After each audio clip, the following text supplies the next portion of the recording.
Hello everyone, welcome back to my channel love with daemon king का next episode लेकर आई हूँ। और guys, मेरा गला ठीक नहीं है तो वीडियो छोटा आएगा, ठीक है। तो चलिए शुरू करते हैं आज का एपिसोड। पिछले एपिसोड में हमने देखा था मिंग्याओ ने कुछ प्लान किया था। दूसरी तरफ विंग और वांग जी इस सब से तो पूरा बेखबर थे। अब हमें नेक्स्ट मॉर्निंग का दिखाया जाता है, जहाँ पर मिंग्याओ जो चाहता था वो उसके सर्वेंट ने उसे लाकर दे दिया था। मिंग्याओ बहुत खुश हुआ था। मिंग्याओ ने अपने सर्वेंट को अच्छा खासा इनाम भी दिया था। सुबह सुबह विंग और वांगजी ने एक साथ ब्रेकफास्ट किया। उन दोनों में थोड़ा अलग बात था आज, क्योंकि वांगजी जिसके चेहरे पर ब्लश था वो विंग की तरफ देख ही नहीं पा रहा था, और विंग जिसे मज़ा आ रहा था वांगजी को ऐसे देखकर, वांगजी को ऐसे शर्माते हुए देखकर, वांगजी को ऐसे उससे नज़रें चुराते हुए देखकर विंग को बहुत मज़ा आ रहा था। विंग ने अपना ब्रेकफास्ट ख़त्म किया और उठते हुए कहा, जितना शर्माना है अभी शर्मा लो, शादी के बाद बिल्कुल भी मैं मौका नहीं देने वाला। और मैं लैंड क्लैन चिट्ठी भेज रहा हूँ, तुम्हें कुछ भेजना है तो मुझे बता देना।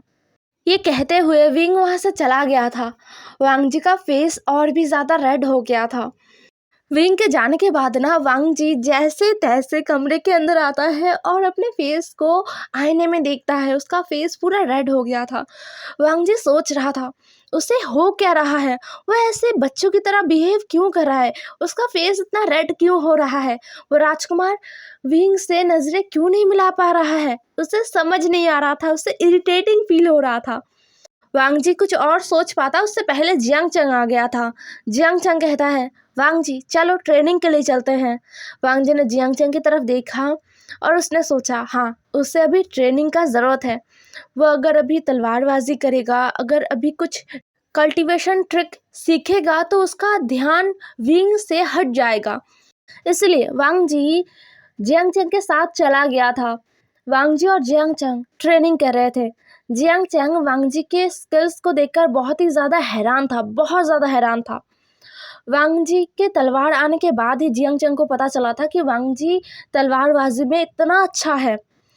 वांग जी ने अपनी तलवार को छोड़ दिया था अपने सेक्ट के लिए, तो वो यहाँ पर आके भी कभी भी तलवार के रिलेटेड, मतलब लड़ाई के रिलेटेड या फिर तलवारबाजी के रिलेटेड कुछ भी बात नहीं करता था।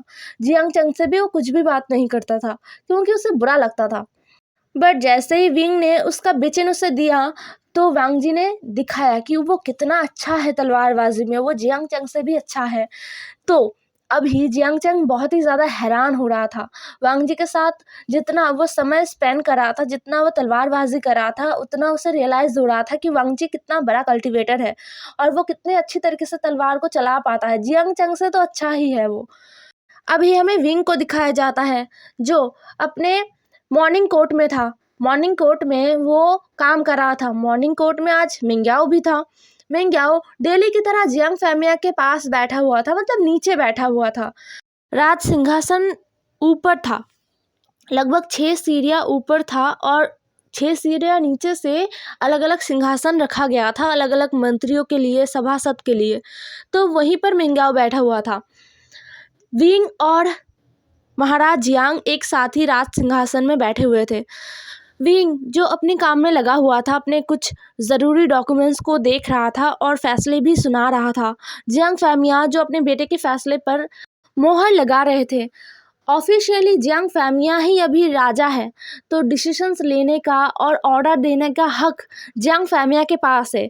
विंग बता सकता है कि क्या गलत है, क्या सही है, और जियांग फैमिया विंग के बात पर मोहर लगा सकते हैं।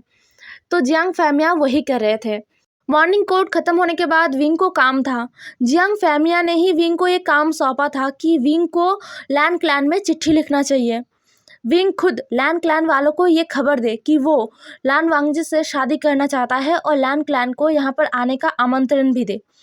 विंग ने अपने फादर की बात को सुना और उसने नोट भी किया था। तो आज मॉर्निंग कोर्ट ख़त्म होने के बाद वो चिट्ठी लिखने के लिए अपने स्टडी रूम में चला गया था, जो जियांग फैमिया के स्टडी रूम के पास था। ये ऑफिशियल रूम है जहाँ पर ज़रूरी कागजात रखा जाता है और जहाँ पर मॉर्निंग कोर्ट के अलावा राजा महाराजा बैठकर अपने कामों को करते हैं। और ये जो रूम्स होते हैं ना, ये अलग महल से, जिस महल में वो रहते हैं उससे अलग होता है। जहाँ पर मॉर्निंग कोर्ट के लिए लोग आते हैं, सभा बिठाया जाता है, उसी महल में ये रूम्स होते हैं। तो विंग अभी उस महल में ही है। तो विंग अभी अपने स्टडी रूम में था और वो अभी लिख रहा था चिट्ठी। उसका दिमाग एकदम दही हो गया था, उसको पता नहीं चल रहा था कि वो लिखे क्या। ये उसका फर्स्ट टाइम है जब वो ऐसे किसी टॉपिक पर चिट्ठी लिख रहा है, पत्र लिख रहा है। उसने आज तक बहुत सारे पत्र लिखा है, जो कई बार उसने लिखा है वार्निंग के लिए, मतलब जो वार्निंग देते हैं ना, जो बड़े सेक्ट है, जियांग सेक्ट एक बड़ा सेक्ट है, तो अगर कोई छोटा सेक्ट कोई गलती करे तो विंग उन्हें चिट्ठी के थ्रू बताता था कि कहाँ पर गलती हो रहा है और इसका क्या सज़ा हो सकता है। विंग ने आज तक बहुत सारे जो इम्पोर्टेंट मुद्दे पर फरमान भी लिखा है। बहुत सारे सेक्ट में उसने ऐसे न्योता पत्र भी लिखा है, बट ऐसे अपने ही शादी के लिए पत्र लिखना, अपने ही ससुराल वालों को इनवाइट करना, ये विंग ने कभी नहीं किया। तो उसको समझ नहीं आ रहा था कि वो लिखे तो लिखे क्या। उसने 3-4 बार चिट्ठी लिखा और चिट्ठियों को रिजेक्ट किया, क्योंकि उसे एक भी पसंद नहीं आया। इसलिए विंग बहुत परेशान था, बहुत ही ज़्यादा परेशान हो गया था।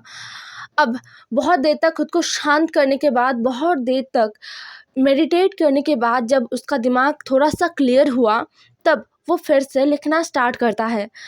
विंग चिट्ठी इस तरीके से लिखना चाहता था जिसे देखकर लैन क्लैन वालों को ये ना लगे कि विंग को बस वांग जी पसंद आ गया है, इसलिए वांग जी को वो शादी करना चाहता है। एज अ कॉन्क्यूपाइन विंग को वांग जी पसंद आ गया है। ऐसा नहीं था। विंग को वांग जी पहली नज़र में ही पसंद आ गया था और विंग वांग जी से प्यार करता है। ये विंग ने चिट्ठी में मेंशन किया था कि वो वांग जी से प्यार करता है और वांग जी भी विंग से प्यार करता है। वो दोनों ही इस रिश्ते को आगे बढ़ाना चाहता है, इसलिए विंग वांग जी से शादी करना चाहता है। इसमें लैन क्लैन वालों को आने का आमंत्रण भी विंग ने दिया था, वहाँ पर लिखा था।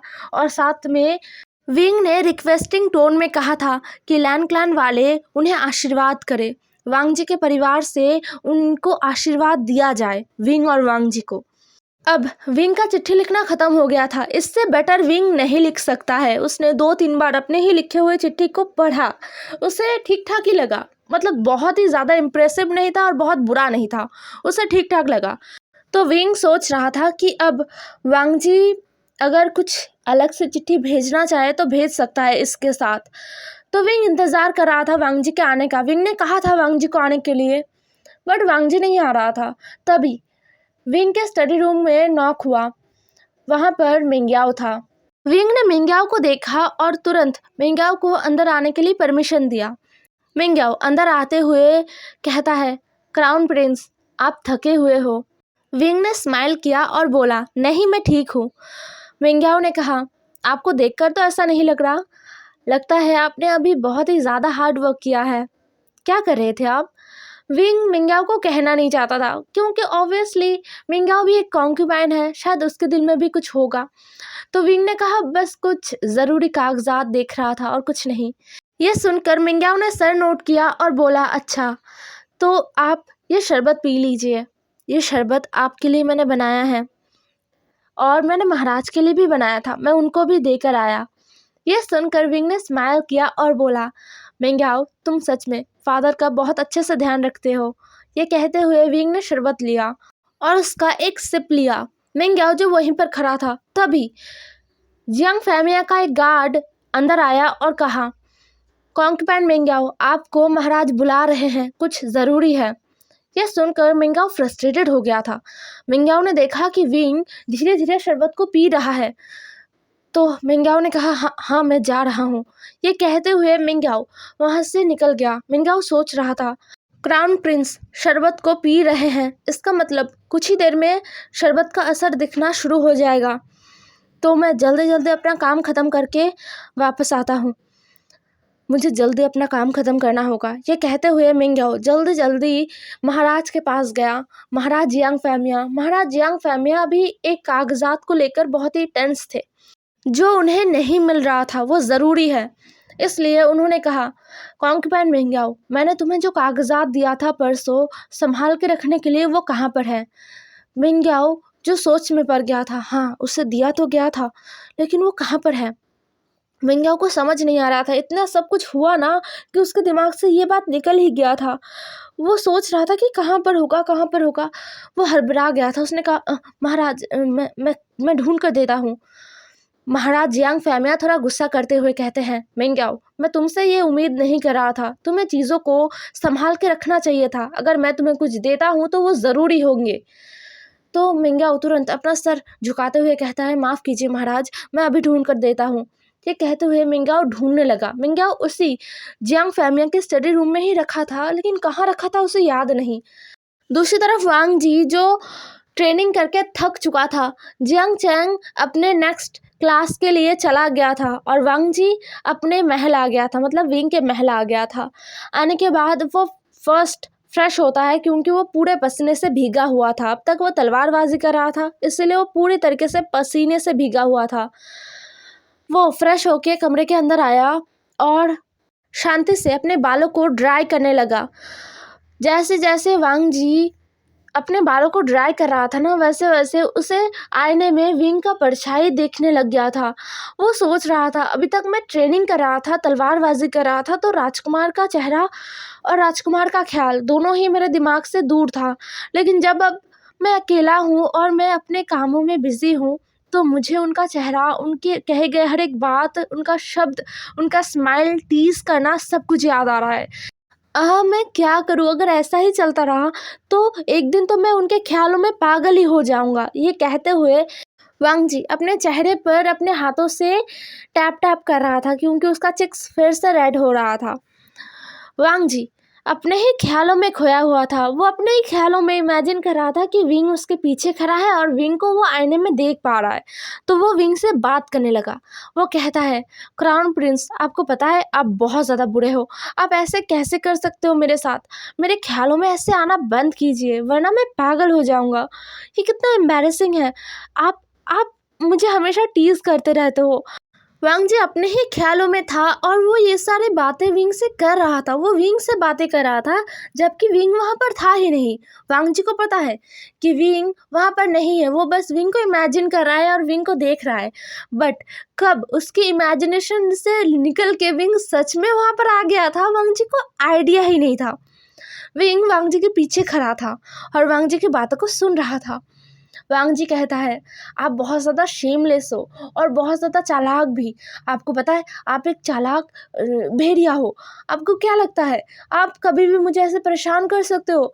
मुझे बिल्कुल भी अच्छा नहीं लगता। मेरा चेहरा ये हमेशा रेड हो जाता है आपकी बातों को सुनकर, कितना गर्म हो जाता है। ये कितना एम्बैरेसिंग है, आप कभी नहीं समझोगे। आप बहुत बुरे हो। ये सब कहते हुए वांग जी ने मिरर से ही विंग की आंखों में देखा और बोला, अब आप मुझे ऐसे क्यों देख रहे हो? मुझे ऐसे देखना बंद कीजिए। वांग जी जिसने एक्सपेक्ट ही नहीं किया था कि वो रियल में विंग से बात कर रहा है, रियल में विंग उसके पीछे है। विंग जी एक कदम आगे आया और वांग जी के सामने चिट्ठी रख दिया, जिससे विंग का चेस्ट वांग जी के कंधे से जाके लगा था और वांग जी को ये रियलाइज़ हुआ कि ये सच में क्राउन प्रिंस है। वो कोई सपना नहीं देख रहा था, वो कोई इमेजिनेशन वर्ल्ड में नहीं था। क्राउन प्रिंस सच में उसके पीछे खड़े थे और वो सोच रहा था कि वो इमेजिन कर रहा है और उसने इतना सब कुछ कह दिया। वांग जी को अब ऐसा फील हो रहा था कि वो भाग जाए बस यहाँ से, उसे यहाँ पर नहीं रहना। बट विंग जो बहुत ही ज़्यादा नॉटी टोन में कहता है, अरे नहीं लंजा, तुम्हें तो बहुत ही ज़्यादा शिकायतें हैं मुझे लेकर। शादी से पहले इतना सारा शिकायत कर रहे हो, शादी के बाद तुम क्या करोगे? शादी के बाद तो मैं तुम्हें बिल्कुल नहीं छोड़ने वाला। तब तुम्हारा क्या होगा? मैं तो बस यही सोच रहा हूँ। वांग जी का चेहरा फिर से रेड हो गया। वो कहता है, क्राउन प्रिंस आप बहुत ज़्यादा बेशर्म हो। आप ऐसे कैसे कह सकते हो? आप इतने शेमलेस बातें कैसे कह सकते हो? विंग जो हंस रहा था उसने कहा, मैं शेमलेस नहीं हूँ, जो फैक्ट है मैं वही बोल रहा हूँ। वैसे भी शादी के बाद मैं तुम्हें बिल्कुल नहीं छोड़ने वाला। मैं हमेशा तुम्हें अपना बना कर रखूँगा और अपने पास रखूँगा, एकदम अपने करीब, बहुत करीब।